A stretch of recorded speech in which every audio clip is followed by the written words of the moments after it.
The air inside the grand foyer was thick with the scent of imported lilies and the sharp, suffocating sting of panic. My daughter Serafina was only 4 years old, a tiny bundle of innocence currently engulfed in a terrifying fever. Her temperature had spiked to a bone-chilling 104 degrees, and every shallow, ragged breath she took sounded like a fragile violin string being pulled to the point of snapping. Her cheeks were flushed a deep, alarming crimson, and she was so delirious she barely recognized my touch. I had packed her medical kit in a frenzy, my hands shaking so violently I nearly dropped the thermometer. I needed to get her to the emergency room, to a place where professionals could stabilize her before her small body succumbed to the heat radiating from within. As I rushed toward the heavy oak doors, expecting the night air to offer some relief, I was abruptly stopped. Standing directly in my path was Eleanor, my mother-in-law, draped in a silk gown the color of bruised plums. She was adjusting a string of pearls that cost more than my first car, her face a mask of cold, unyielding indifference. Behind her, standing with a glass of scotch in his hand as if he were at a gala rather than presiding over a medical emergency, was my husband, Julian. He looked annoyed, his brow furrowed not in concern for his daughter, but in irritation that our presence was disrupting his evening. They had nearly 50 high-profile guests arriving in 20 minutes, a dinner party that Eleanor had spent months micromanaging to ensure their fading social status remained intact. "Where do you think you are going with that child?"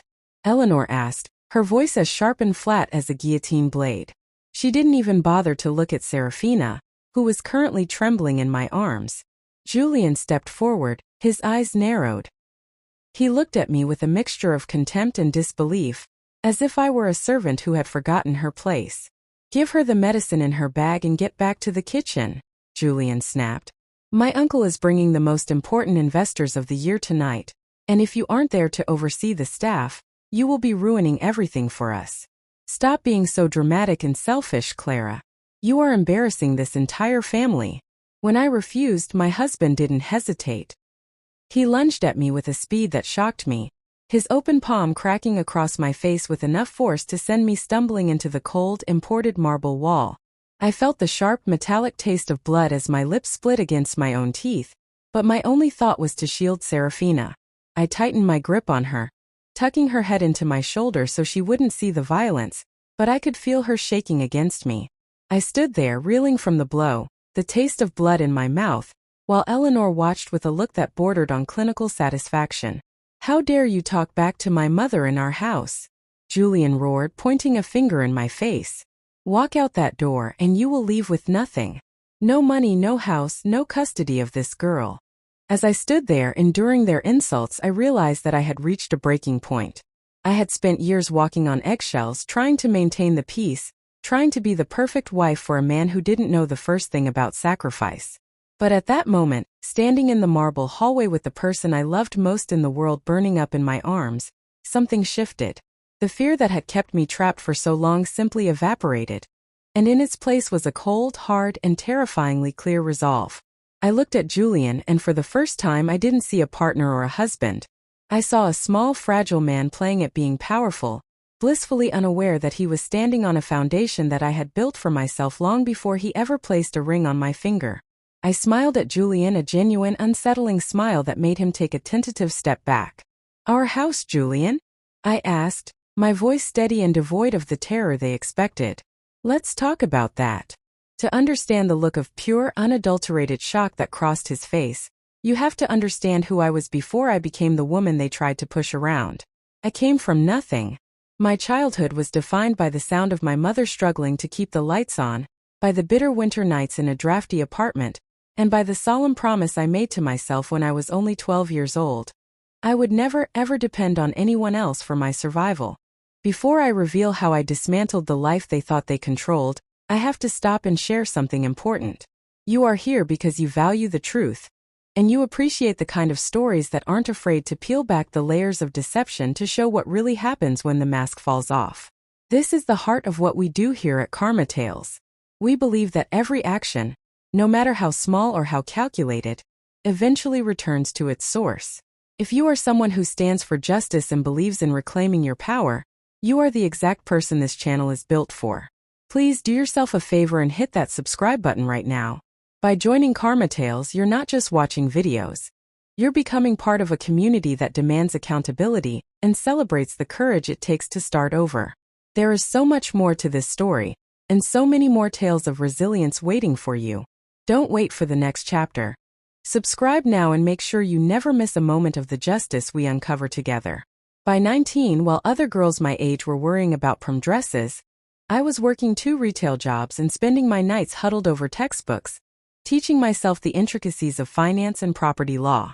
By 23, I had scraped together enough capital to purchase my first distressed rental unit. It was a property nobody else wanted, but I saw the potential. I spent my weekends ripping out carpet, painting walls, and fixing pipes until my hands were raw and blistered. I rented out the units, took the profit, and reinvested it immediately. By the time I reached 28, I had built a real estate portfolio that was, by any objective standard, incredibly profitable. I formed a holding company, named it after my grandmother, the only person who had ever truly believed in my ambition, and I built everything from the ground up, entirely under my own name. I never paraded my success. I didn't need the validation of a gala or the approval of high society types. I met Julian at a charity function, and he was charming in the way that people are when they are raised to believe that the world owes them something. He had a lineage, a reputation, and a mother who had spent his entire life telling him he was destined for greatness. What he didn't have was money. His family fortune had been squandered 2 generations ago. Their names still opened doors, but behind those doors, the bank accounts were consistently overdrawn. Eleanor's late husband had left behind more debt than assets, and Julian's own business ventures were, quite frankly, failures. I fell for the version of him he presented: attentive, kind, and seemingly supportive, never realizing that he was just as desperate for stability as I was. When we married, I purchased the mansion we lived in for $15 million. I paid for it through my holding company, and I kept it entirely in my own name. I told myself it was just smart business, but looking back, I think a part of me, that protective part that had been forged in poverty, knew exactly what might one day be required. I set up a monthly allowance for the house's upkeep, paying for the staff, the utilities, and yes, even Julian's tailored suits. I funded their lifestyle, the dinner parties, and the illusion of wealth, all while telling myself it was for Sabina's benefit, so she could grow up in a stable home. I didn't realize that stability built on the cruelty of others isn't actually stability. It's just a gilded cage. Standing in that hallway with the blood still on my lip, I finally tore the veil away. I told them with agonizing clarity that the mansion was mine, the deeds were mine, the company that paid for their every luxury was mine, and that they had never, not once, contributed a single cent to the life they were living. The silence that followed was absolute. It was the sound of a carefully constructed reality shattering in an instant. I didn't wait for their response. I simply turned and walked out the door, into the cool night air, with Sabina trembling against my chest, determined to get her the care she deserved. We went straight to the emergency room. The doctors were excellent, working quickly to stabilize her. And as I sat by her bed, watching her vitals return to normal, I felt the final fragments of my old life falling away. I made the call to Winslow, my longtime attorney. He was a man who worked with a kind of clinical precision I admired, a man who never missed a detail. I told him to initiate the separation, to audit every single account linked to my holding company, and to prepare for the fight of a lifetime. Winslow was as ruthless as he was efficient. Within 48 hours, the legal papers were served, and the process of deconstructing their lives began. But it was only after the audit that we realized how deep their treachery actually went. Winslow found a document that made my blood run cold. An attempted forgery of my signature on a bank document. An effort to add Julian as a co-signer to my primary operating account. They had been trying to siphon the company from beneath me for months. They hadn't just been planning a dinner party. They had been orchestrating a legal coup, building a case to claim my assets as marital property because Julian had lived there for 5 years. They were parasites who had been waiting for the perfect opportunity to bleed me dry. When the truth came out in court, the judge didn't even hesitate. The evidence, the hospital records, the photographs of my injury, and the emails Eleanor had sent to the staff about keeping my child quiet, was overwhelming. I received primary custody of Sabina, and the mansion was listed for sale through my company. Julian and Eleanor were evicted. forced to leave behind the luxuries they had treated as their birthright. Watching them pack their bags, stripped of the influence they had wielded so cruelly, was not a moment of triumph so much as a moment of final, absolute justice. They tried to fight it, they tried to spin the story, but the truth was documented, verified, and undeniable. I moved to a smaller, more intimate home with Sabina, a place that is warm and quiet, filled with the things that actually matter. There are no marble halls here, no expensive dinner parties, no people waiting for an opening to take what isn't theirs. Just a space where I am safe, where my daughter is cherished, and where I can continue to build my business on my own terms. My company has grown significantly since the divorce, not in spite of the trauma, but because of it. I realized that my energy was better spent building my own empire than managing other people's expectations. I often think about that night.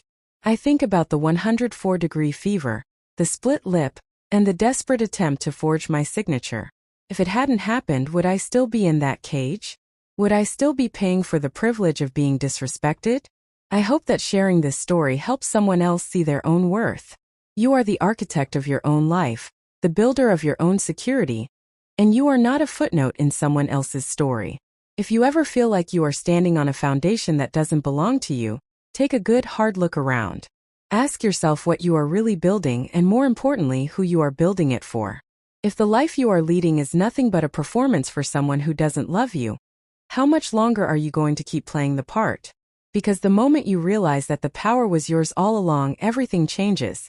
And trust me, the view from the other side of that realization is worth everything you have to leave behind. Every single day since I left that mansion feels like a victory lap. I remember the first morning in my new home, waking up to the sound of birds instead of the frantic, demanding hum of staff preparing for a party I never wanted.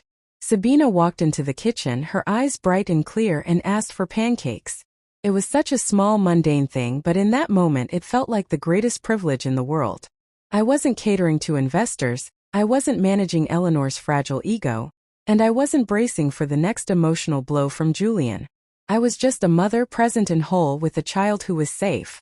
The legal proceedings dragged on for months, a process that would have broken me years ago, but I found myself looking at the paperwork not with fear, but with a sense of grim satisfaction. Every deposition was an opportunity to put their lies on the record. Julian, once so confident, was reduced to a stuttering shell of himself under cross-examination. He couldn't explain how he had been a provider, when my bank statements showed he hadn't contributed a single dollar to the household in 5 years. Eleanor, stripped of her influence, grew increasingly desperate, trying to paint me as the emotional one to anyone who would listen. But the judge wasn't interested in her stories. The judge was interested in the paper trail, and the paper trail was mine. I often reflect on the nature of stability. For years, I had traded my soul for a house that was essentially a prop in someone else's play. I had convinced myself that keeping the peace was the same thing as creating a home. But true stability isn't about the size of the house or the status of the name on the door. It's about being able to walk away from everything you've built and knowing, with absolute certainty, that you can build it again. Because the person who built the empire once isn't defined by the empire itself, they are defined by the capacity to create it. And that is a power no one, not even a man with a legacy and a mother with a sharp tongue, can ever take away. If you are listening to this and feel like the ground is shifting beneath your feet, remember that you are capable of far more than you know. Don't be afraid to pull the rug out from under yourself if it means finally standing on solid ground.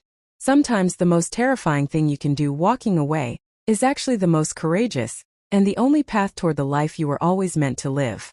I walked out of that house with nothing but my daughter and the clothes on my back, and yet, for the first time in my marriage, I felt like I owned everything. And that, more than any mansion or any investment portfolio, is the true meaning of being free. The journey ahead might be long, but it is entirely yours. Walk it with your head held high, because you have finally reclaimed the one thing that truly belongs to you: your life.